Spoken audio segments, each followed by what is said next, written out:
무상심심미묘법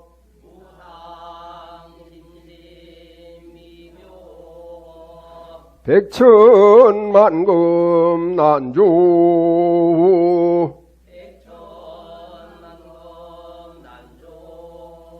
악음문견 득수지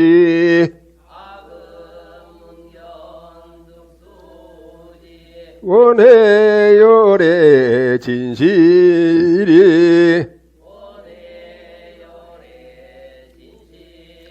마하반야 바람일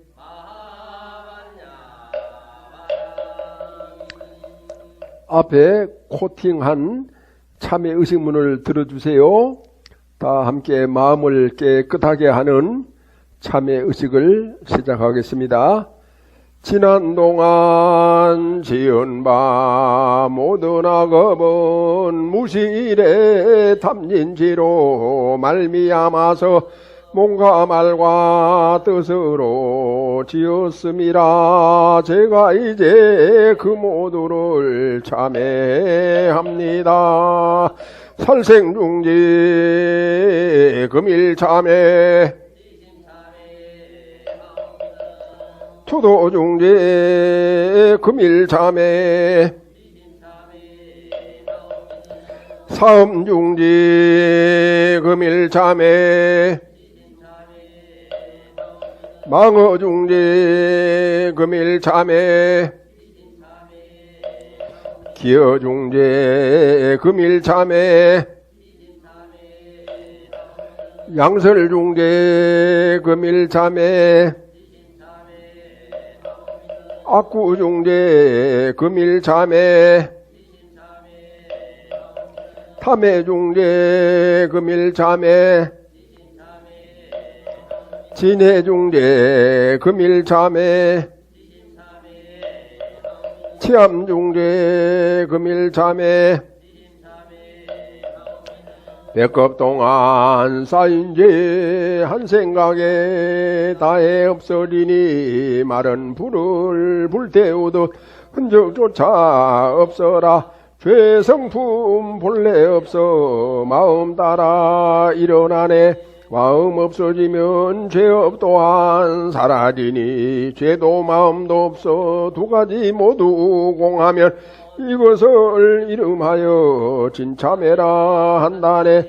참회지는 옴살바모짜모지사다야 사바 옴살바모짜모지사다야 사바 옴살바모짜모지사다야 사바.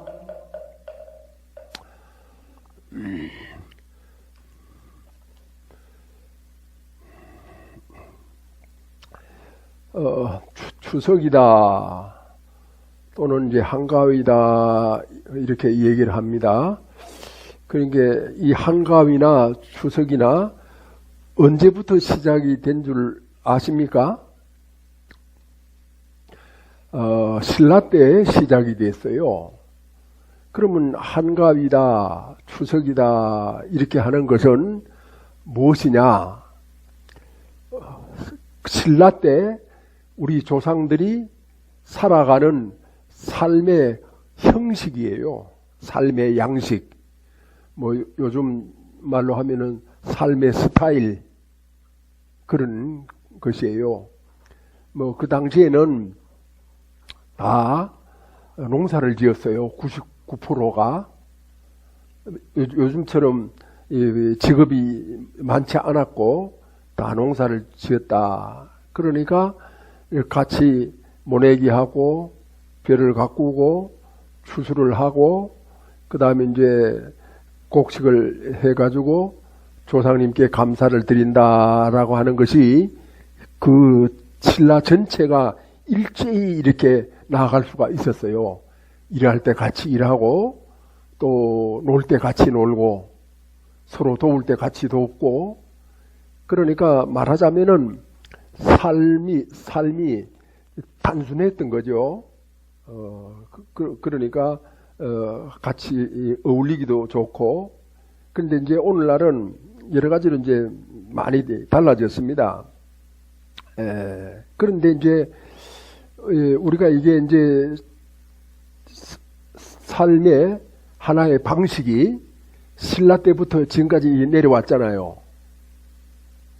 그런데 이제 만약에 신라가 삼국 통일을 하지 않았으면은 이런 형식은 없어졌을 겁니다.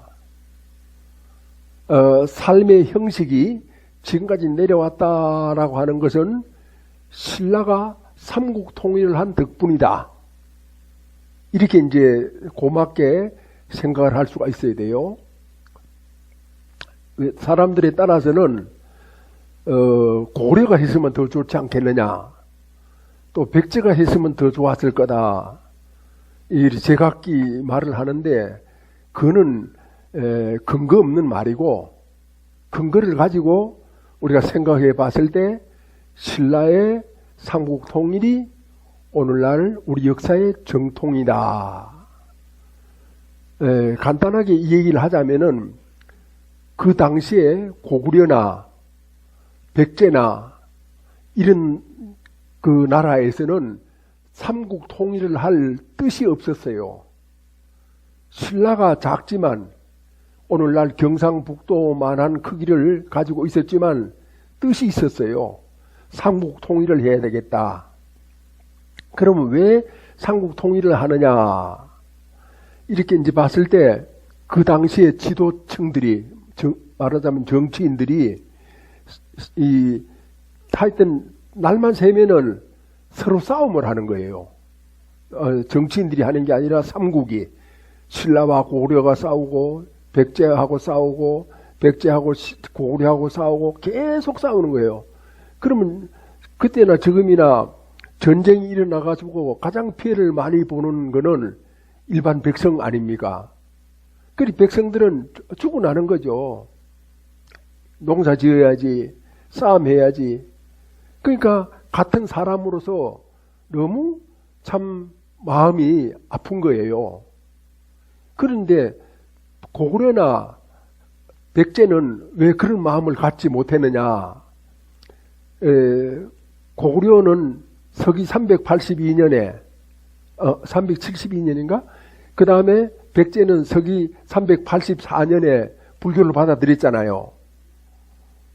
근데 신라는 527년에 그거보다 100년도 더 지나가지고 이제 불교를 받아들이는데, 이 신라의 지도층들은 불교를 받아들여가지고 불교를 사용을 했어요. 일상생활에서 불교적인 사고방식으로 생각을 하고 또 그런 방식으로 살아가고, 그러니까 이제 눈을 뜨고 보니까, 생각을 하고 보니까 백성들이 불쌍하다는 겁니다. 그러면 이것을 막기 위해서는 어떻게 해야 되느냐? 삼국 통일을 하는 수밖에 없다 해가지고 인재를 키우고 또 지도자들도 그렇게 이제 생각을 해서 국력, 나라의 힘을 키워서 마침내 신라가 통일을 하게 됐다.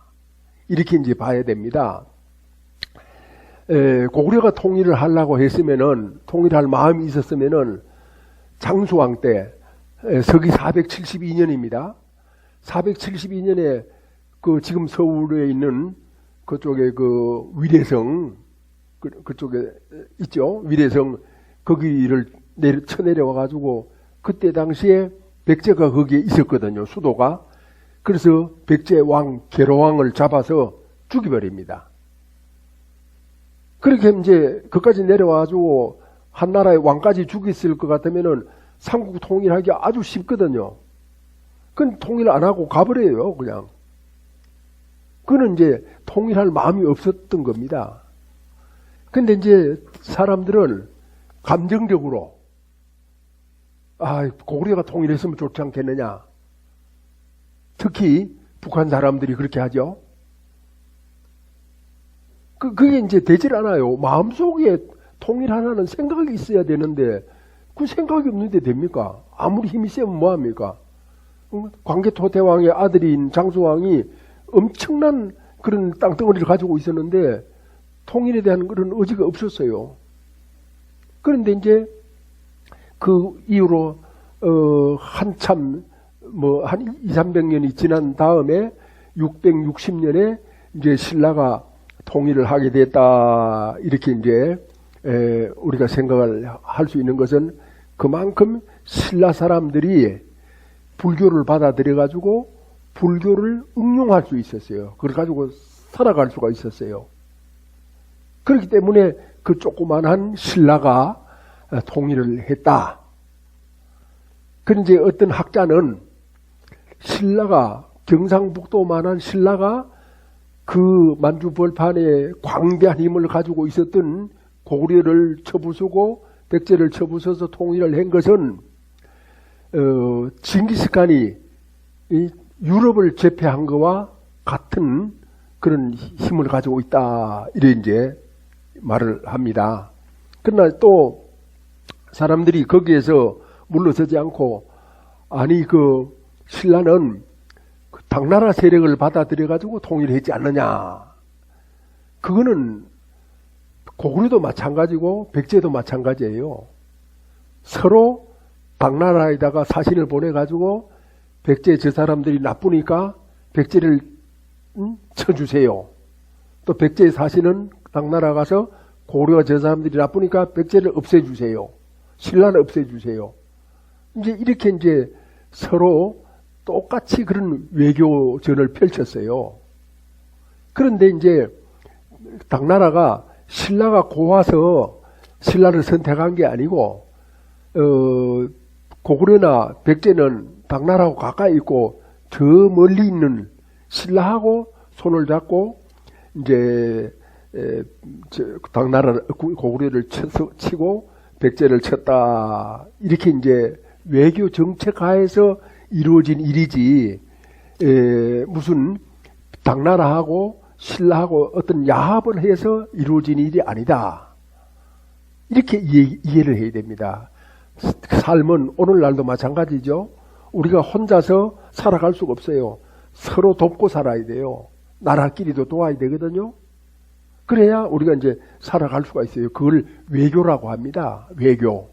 그 당시에도 외교의 신이 신라의 태종 무열왕 김춘추였어요. 그 다음에 고려에는 서희였어요. 외교의 신이에요. 우리가 본받아야 될 어떤 그런 외교적으로 뛰어난 우리들의 참 모범 선배였죠. 자, 그런 이제 뜻에서 우리가 이제 신라를 생각을 해야 되고, 신라가 삼국 통일했기 때문에 오늘날 우리는 이렇게 추석도 맞이하고 조상께 감사하고 이렇게 살아갈 수 있다라고 하는 걸 이제 알아야 됩니다. 그래서 요즘 이제 해외 여행을 하죠. 해외 여행을 하잖아요. 우리나라 사람들이 세계적으로 가장 많이 여행을 한다. 뭐 그런 얘기를 들은 적도 있는데, 해외 여행이 뭡니까? 해외 여행. 해외 여행은 뭐 희한한 걸 보러 가는 것이 아니고 아주 이상한 자연 경관을 보러 가는 게 아니에요. 삶의 형식, 삶의 스타일을 보러 가는 거예요. 예를 들어서 로마를 갔다. 그러면 2000년 전 로마는 어떤 식으로 살았나? 삶의 형식을 보러 가는 거거든요. 가보니까 우리하고는 좀 다르네. 그래서 서로 비교도 하고, 어떤 것은 우리가 더 좋고, 어떤 것은 그 사람들이 또 더 좋은 것도 있고, 그렇게 해서 판단하고 이해하고 이렇게 해야 해외 여행을 가는 그런 이제 뜻이 살아나요. 그런 걸 갖지 않으면은 아니 저기 괜히 가서 비싼 돈 달러만 쓰고 오잖아요. 그래서 우리가 이제 경제적인 투자를 한다라고 하면은 돈이 될 만한 곳에, 장사가 될 만한 곳에 투자를 해야지 아무 소득 없는 곳에 투자하면 뭐합니까? 그 소득이라고 하는 거는 정신적인 것도 있고 물질적인 것도 있고, 그 물질적인 것은 정신적인 것을 바탕으로 해서 형성되는 거거든요. 그러니까 정신이 올바라야죠. 그래서 내가 이번에 해외여행을 가가지고 많은 걸 느꼈다, 깨달았다. 그럼 정신적으로 그 사람이 그만큼 풍부해진 거야. 그런 생각 없이, 아무 생각 없이 해외여행 가고 뭐 이래 하면은 어때요? 갔다 오면 다 잊어버려요. 내가 어디를 갔다 왔지? 내가 뭘 봤지? 근데 이제 그런 거를 피하려고 사진을 빵빵 찍어대잖아요. 그 사진을 빵빵 찍어대봤자 빵빵 찍어댈 때 뿐이죠. 돌아오면 그걸 볼 시간이 없어요. 왜냐하면은 일상생활에 살아가기가 엄청 뭐 바쁘잖아요. 그랬을 때 이제 우리가 해외여행을 제대로 잘 하려고 하면은 삶의 형식, 그때 그 유럽 사람들은 어떤 삶을 살았나, 이걸 이해하는 거야. 그래서 거기서, 그런 데 있어서 삶은 우리가 더 낫다. 조상을 섬기는 데 있어서는 우리가 더 앞서 있었다. 이렇게 하면은 돌아와가지고는 더 열심히 조상을 섬기는 거죠. 부부 생활에 있어서 우리나라가 더 아기자기하고 인간적이고 더 낫다. 그러면 이제 그렇게 이제 하는 거죠. 제가 어렸을 때 들은 얘기입니다만은 서양 사람들은 부부가 아침 저녁으로 뭐 수시로 서로 사랑한다 그런답니다. 근데 이제 우리나라 사람들은 1년에 한 번 사랑한다 그런 말을 할까? 부부끼리? 처음에 결혼할 때 합니까? 어쨌든 사랑한다라고 하는 말을 아끼는 거야. 그래서 내가 사람들한테 그 서양 사람들은 왜 저렇게 사랑한다라고 합니까? 이러니까 우스갯소리 삼아 하는 거였어요. 저 사람들은 원래부터 말 타고 다닌 사람들이기 때문에 그 유목민이라는 거죠. 말 타고 다니는 사람이기 때문에 사냥을 갔다가 집에 떠고 와보면은 마누라가 없다는 거야. 그러니까 마누라를 어느 놈이 데리고 갔다는 거죠. 아니면 마누라가 어느 놈을 따라서 가버렸다는 거야. 그러니까 따라가지 않도록 하려고 아침에 나갈 때 남편이 마누라한테 사랑한다 이렇게 이제 심어 놓는다는 거죠. 그 맞습니까? 여러분들 생활해 보니까. 아무튼 이제 어떤 그런 생각이라고 할까? 생각에 따라서 삶의 형식은 많이 바뀌어져 가고 있다. 그러나 우리가 이제 해외여행을 가서 이렇게 딱 봤을 때 그런 예를 우리가 들어서 생각한다면은, 그동안 내가 이제 참 내 마누라한테, 내 남편한테 소홀했구나. 부족했구나. 그래, 뉘우친다라고 하면은 그거는 해외여행에 큰 성과가 있죠. 왜 그러느냐. 삶의 형식을 우리가 보고 그게 더 좋았다 싶을 때 받아들인다 이 말이죠. 그 지금 우리가 이제 신라 때부터 이어져 내려오는 추석 차례를 모시지 않습니까? 그게 삶의 형식이거든요. 조상께 감사하는데 그 지금은 추석은 안 모셔요. 그 절에 이제 온라인으로 돈을 보내고는 모셔주세요 하고는 어디로 가요? 놀러 가버리죠. 그러니까 이제 그 본질적으로 이제 뒤바뀌어진 거예요. 삶의 형식이. 그런데 이제 놀러 가면 뭐를 하러 놀러 가느냐? 즐기러 가는 겁니다. 그래서 보통 사람이 우리가 즐긴다라고 하는 즐김은 뭡니까? 쾌락적인 거예요. 관능적인 거예요. 그러니까 한마디로 말하면 아주 짜릿한 거예요. 이 짜릿한 거는 굉장히 사람을 현혹하게 만들어요. 정신을 못 차리게 만들거든요.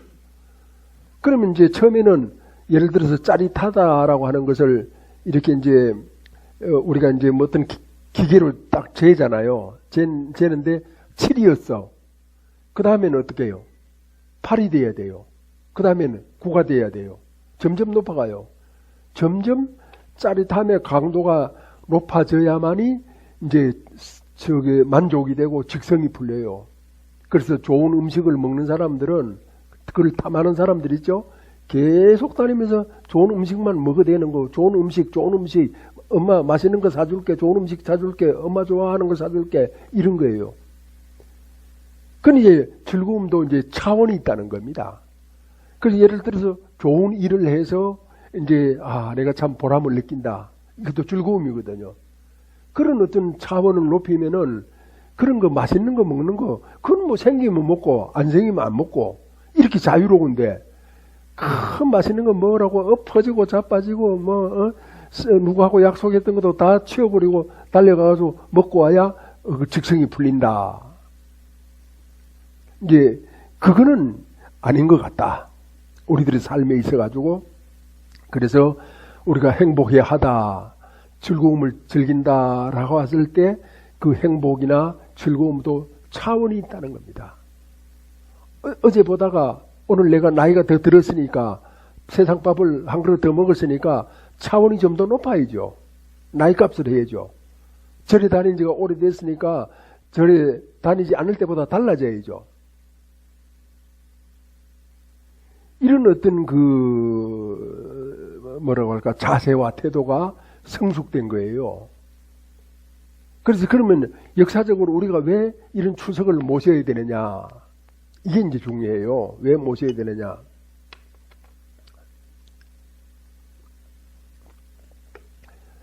삶이라고 하는 건 뭡니까? 끊임없이 작용하는 거죠. 제가 지난주에 거울 얘기를 했어요. 거울은 사물을 비치잖아요.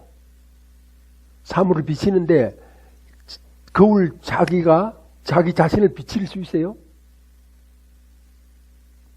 비춰지지 않아요. 그러면 사람의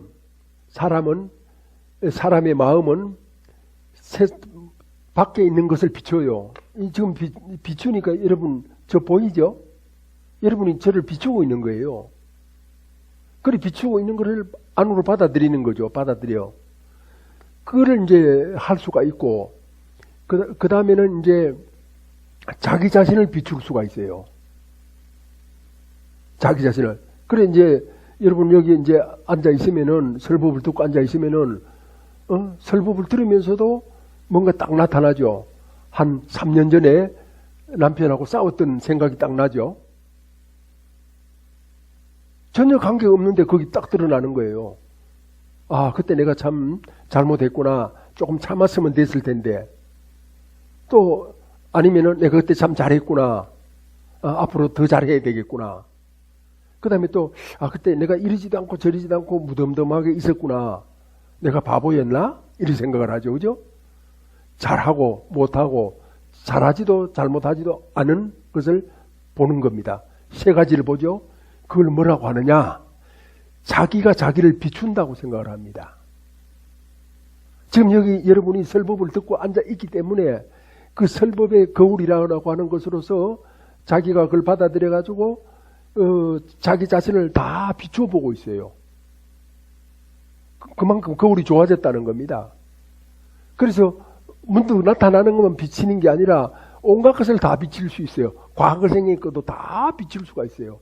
그 비춰가지고 자기가 드러나야, 그것이 드러나야, 이거 그때 잘못했구나, 참여합니다, 뉘우칩니다, 이렇게 이제 해요. 이제 제가 좀 나이가 됐죠. 저보다 연세 많은 분들도 계시지만, 나이가 됐으니까 이제는 무슨 생각이 드느냐 하면은,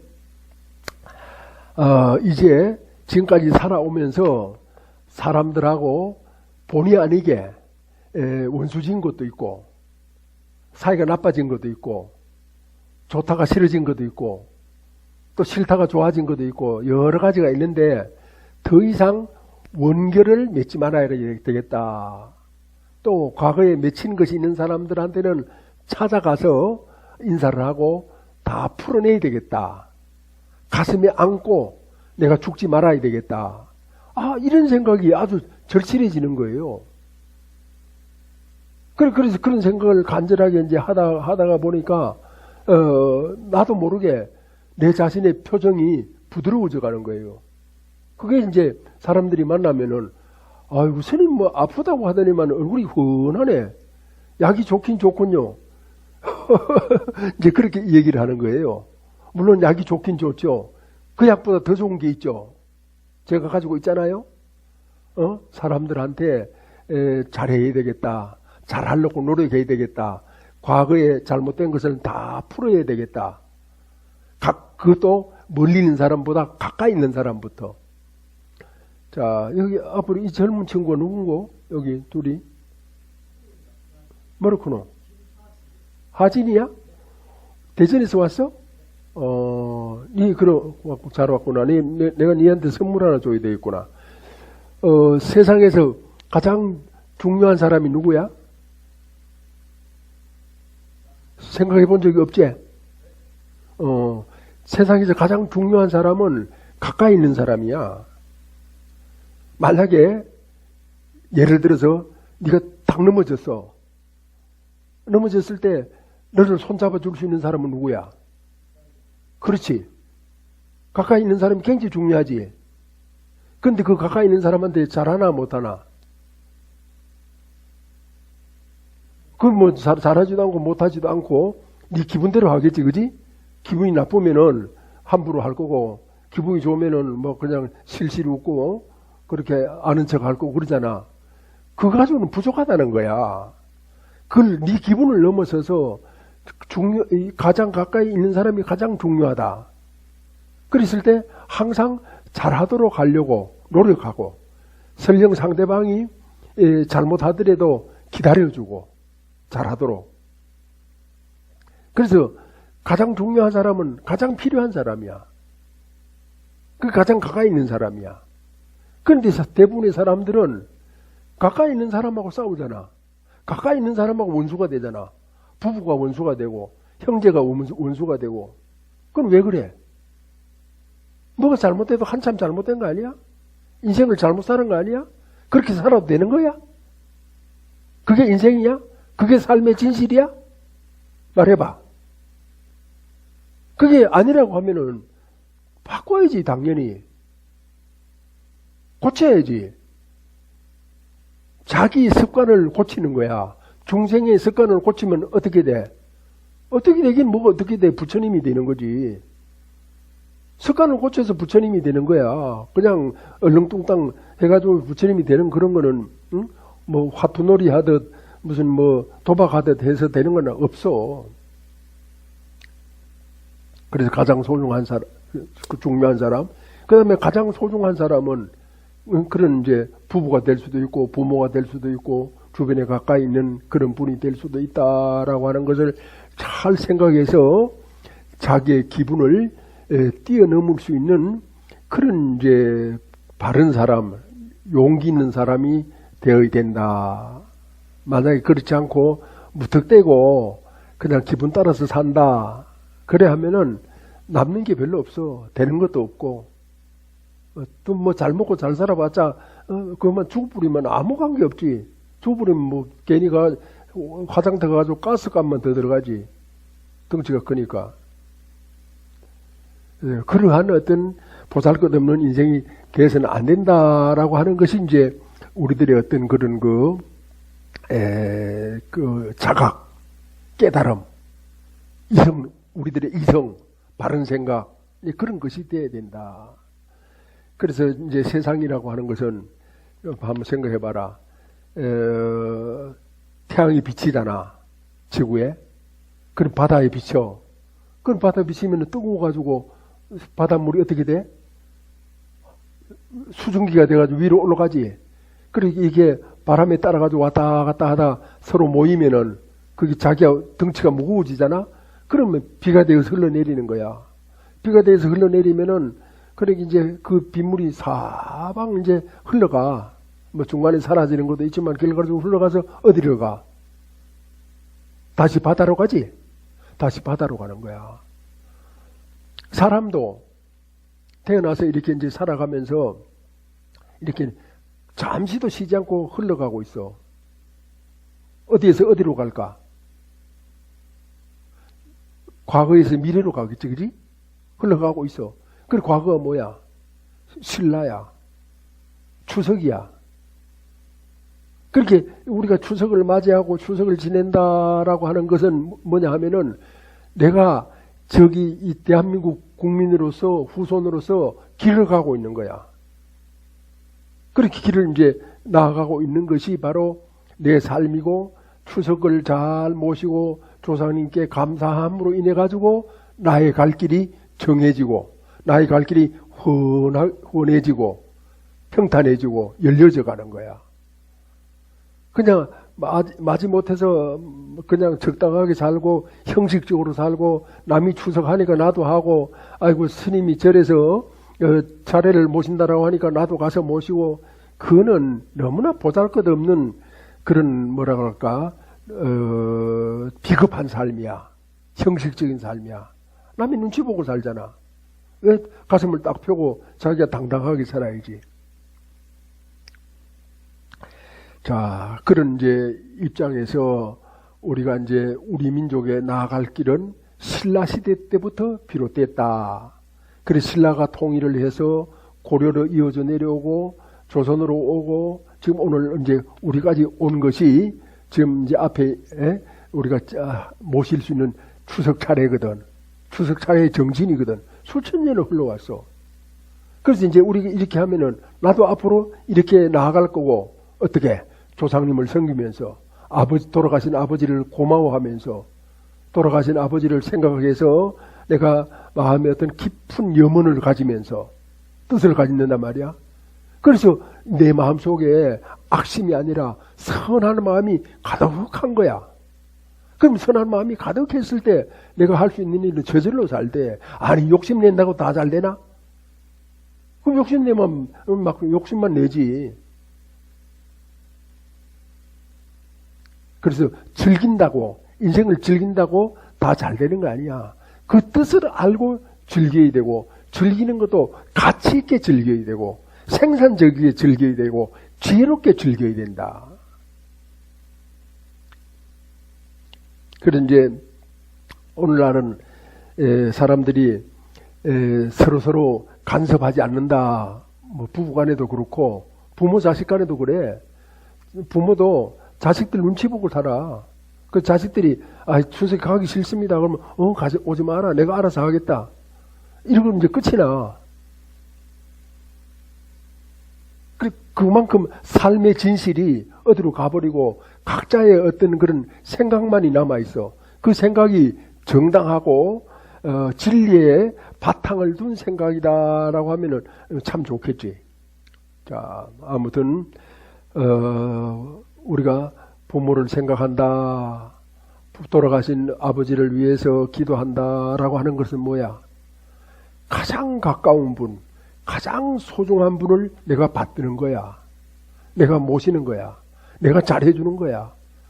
내가 넘어졌을 때 아무리 미워하는 사람이어도 나에게 손을 내밀 사람은 사람밖에 없어.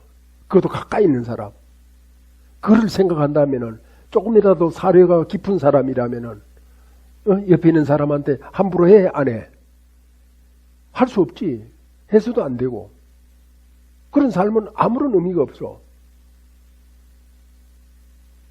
그래서 뭐 멀리 있는 사람한테는 잘하고 저 사람 가까이 있는 사람한테는 뭘 어쩐다 뭐 그런 얘기도 이제 하지만 그런 것은 매우 부족한 사람이고 우리가 생각을 잘 해봤을 때 어떻게 인생을 살아야 된다.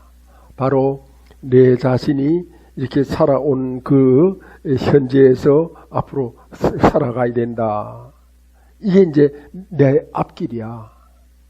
오늘 이렇게 차례를 모셨으면은 아마 다음 해 때도 잘 모실 거야. 오늘 못 모셨으면은 다음에도 못 모시지. 왜냐? 그 습관이 돼버렸으니까. 잘못된 생각이 왕 노릇을 하니까. 종이 내 몸에 주인 노릇을 하니까. 그렇게 종으로 사는 거지. 바보같이. 우리가 이제 신라의 정신을 이어받는다라고 하는 것은 무슨 국뽕이나 또 이런 이상한 어떤 소리를 주장을 하는 것이 아니라 우리가 사실에 입각해가지고 바르게 살아가자라고 하는 삶을 그렇게 이제 보여주는 거고 그 삶을 일깨워주는 거예요. 집에서 차례를 모신다라고 하면은 이런 법문을 듣겠어요? 그러니까 절에 와서 차례를 모신다라고 하니까 차례를 왜 모시고 이것이 우리 가정만의 일이 아니라 아득한 1000년 전에 1500년 전에부터 시작된 우리 조상들의 이어져 내려온 생명의 숨결이다. 생명의 물줄기다. 이렇게 이제 알 거 아니에요.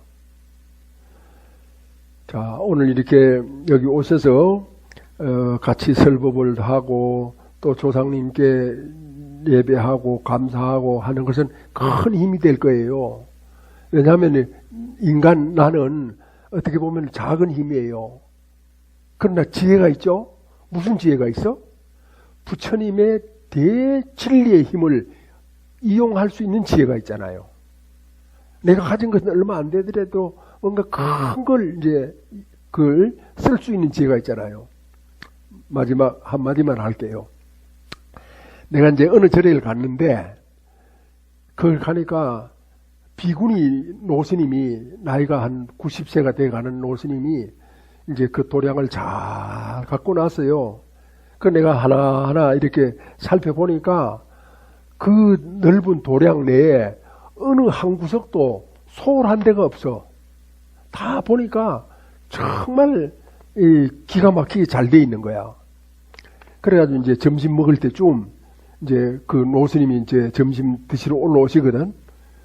그래 이제 스님께서는 몇 살부터 이 절을 시작하셨습니까? 하니까 그래 몇 살부터 해가지고 50년 동안을 했대. 그래 50년 동안 이 불사를 하면서 돈이 얼마나 들었습니까? 이래 물으니까 돈이 한 100억은 들었다는 거야. 100억. 자기가 다 셈해 보진 않았지만 그럼 그 100억을 스님이 돈벌이를 벌어서 했습니까? 아니면 다른 사람한테 도움을 받아 시주를 받아서 했습니까? 이러니까 아니 스님 무슨 그런 얘기를 하느냐. 내가 벌기는 뭘 버느냐. 다 신도가 가지고 온 거를 내가 돈을 썼다. 그래가지고 정말 스님은 훌륭하십니다 하고 내가 큰절을 했어. 왜 큰절을 했을까? 100억이라고 하는 돈이 엄청나서가 아니야. 이 사회에 있던 누구의 주머니 속에 들어있던 돈을 가장 의롭게 돈을 쓰도록 만들어준, 계기를 만들어준 훌륭한 분이야. 나는 내 법력으로 100억을 끌어들이질 못했어. 그 100억을 끌어들였다라고 하는 건 그 100억을 가지고 노름도 하고 도박도 하고 맛있는 것도 먹고 즐기기도 하고 뭐 이렇게도 쓰고 저렇게도 쓰고 뭐 또 좋게도 쓸 수도 있고 하지만 그렇게 허무하게 나갈 돈을 가장 뜻깊게 썼다는 거야. 그래서 그 스님은 나보다 좀 무식한 것 같았어요. 내가 보기에. 그렇지만 그런 거 다 떠나서 내가 무릎을 꿇고 절을 했다니까. 그 100억이라고 하는 놀라운 금액을 좋은 쪽으로 썼단 말이야. 그리고 좋은 쪽으로 썼다라고 하는 것은 부처님 이름으로 썼지만 그것은 다 석공의 손에 아니면 무슨 미장하는 사람 손에 아니면 목수의 손에 많은 사람들 손에 다 지어졌어. 그 지어진 돈이 어디로 갔어? 그것이 부모를 모시고 자식을 키우고 이웃의 친구가 상이 나면은 부조를 하고 또 누가 돈이 없으면 돈도 주고 이렇게 이제 이 사회가 돌아가도록 이렇게 받침이 된 거야. 100억이. 자기 혼자 그냥 돈을 꿀꺽 삼킨 게 아니라는 거야. 자, 의로운 삶은 이렇게 이제 빛나는 것이고 위대한 것이에요. 근데 참 말하긴 못하지만 그때 내가 만난 그 스님은 그런 자신을 몰랐어. 그 내가 얘기를 하니까 허허 스님이 참 아주 좋은 얘기를 나한테 해주시네 하면서 그냥 얼굴이 환하게 나를 바라보고 웃는 거야. 자기가 100억을 끌어들이긴 했지만 내가 생각한 스님이 생각한 것처럼 그런 생각을 못하고 그냥 마냥 열심히 살기만 했다는 거야. 그런데 내가 보니까 대단히 훌륭한 스님이야. 아무나 그렇게 못해. 내가 누구한테 돈 100억 가온나 이래 하고 한다고 가오겠어요? 어림도 없지. 그렇게 할 수 있었던 것은 바로 부처님의 힘이다. 그래서 오늘 이제 조상님들을 아이고 아버지 할아버지 좋은 세상에 잘 가세요 이렇게 하는 건 나의 작은 힘이야. 그렇지? 그러나 이제 내가 부처님 우리 아버지를 좋은 세상에 이끌어 주세요라고 하는 것은 부처님의 큰 진리의 힘으로 우리 아버지가 극락세계 가시잖아. 그게 나의 지혜야. 지혜가 있는 사람하고 지혜가 없는 사람하고 차이예요. 오늘 이렇게 추석에 참석한 여러분들의 앞길에 또 우리나라의 큰 이제 행운과 또 진실이 빛나기를 기도하면서 울려서 법계를 진동하여 초리산이 밝아지고 잠잠해서 급전 봄 소식이 급후에 찬란해라. 일찍이 형상으로 모형상을 떨쳤으니 도솔산이 당당하여 그의 소리 영원하리. 내 생명 부처님 무량 공덕 생명